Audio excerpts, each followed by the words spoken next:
don't know why I hated you for a minute. Yeah. Then I said to myself, so I told my mother, I said, I don't like her no more, this man. So my mother said, let me tell you something.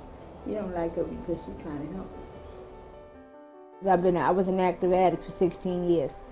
And I had a counselor that kept me clean all the time he was using. So I didn't trust nobody. You know. It's hard for me to bond with somebody. And me bonding with her and bonding with Christine, you know, meant something to me. You know.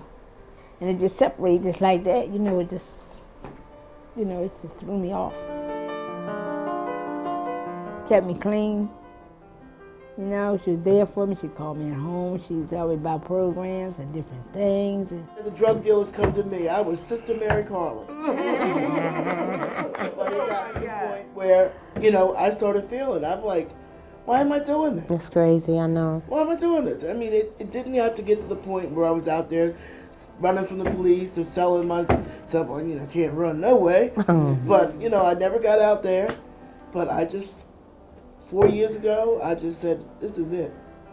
And I haven't been back. I haven't relapsed. Praise God. But I didn't have to get to that point. I remember a couple of years ago, like a year and a half ago, I suffered from a stroke. And I didn't call the doctor, I called her. And she was there within 15 minutes. And I believe because of her response to the call that I got to the hospital in enough time that I'm not paralyzed. It's just her willingness to give of herself. I think that's her greatest strength right now.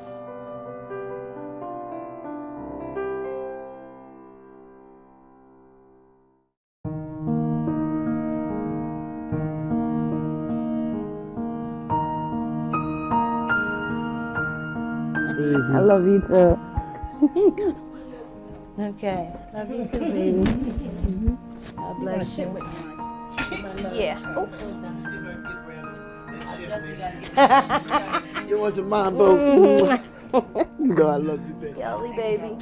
Thank you, baby. I love you.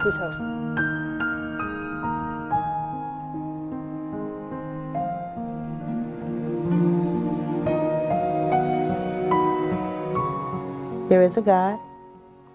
He doesn't put any more of us on us than we can handle. And that everything happens in life to us is for a reason. And I truly believe that. And I realize now that we don't know when it happens, why, but somewhere down the line we can look, I can look back and say, wow, if that hadn't happened, I wouldn't know how to deal with this today. I think what Melody has done now is taken that to the next level.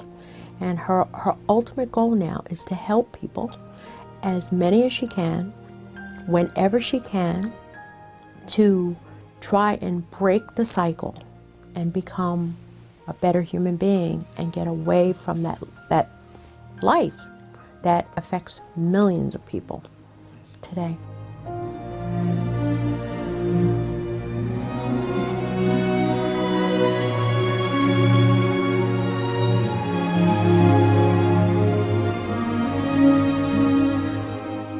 I was sure glad and happy.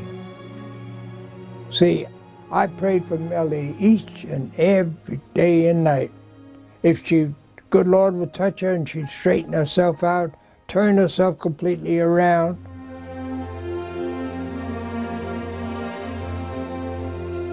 For me, the death of my mom was that straw that broke the camel's back. But I know today that death comes with life. If you live, you die. You know, so I've accepted, and getting to the point of acceptance was what I had to go. I had to learn how to go through that grieving process, and it is a process, and nothing happens overnight. But if we just believe and have patience, and we can get through it.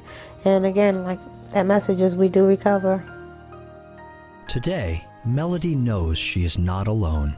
She continues to celebrate her recovery with the help of family and friends, and she is dedicated to using the inner strength gained along the way to offer others that same support.